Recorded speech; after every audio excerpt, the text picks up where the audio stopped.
As a producer గా చెప్పండి, మొన్న బండ్ల గణేష్ గారు కూడా ఒక స్టేట్మెంట్ ఇచ్చారు. ఇప్పుడు ఒక సినిమా హిట్ అయ్యిందంటే ఏ హీరోని పట్టుకోలేకపోతున్నావు, లోకేష్ కనకరాజుని తెస్తావా, అనిల్ రావుపూడిని తెస్తావా, రాజమౌళిని తెస్తావా అని అంటున్నాడు. కానీ సినిమా ఎట్ట తీస్తావు, కథ ఎట్ట ఉంటుంది అని అడిగేవాడు లేడు అంటున్నారు.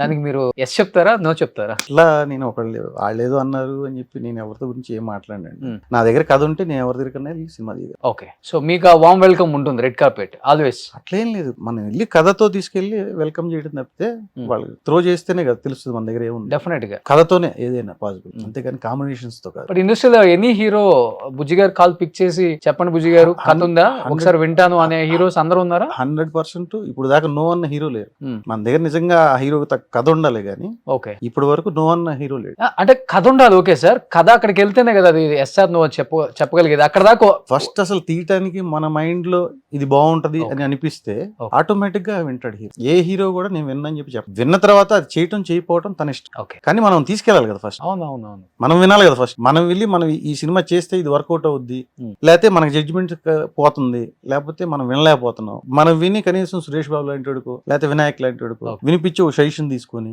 దానిలో ఏదైనా చిన్న చిన్న మార్పులు ఉంటే మార్పులు చేర్పులు చేసుకుని రైటర్స్ తో కూర్చొని అదే హీరో దగ్గర తీసుకెళ్తే ఎందుకు నచ్చుతుంది?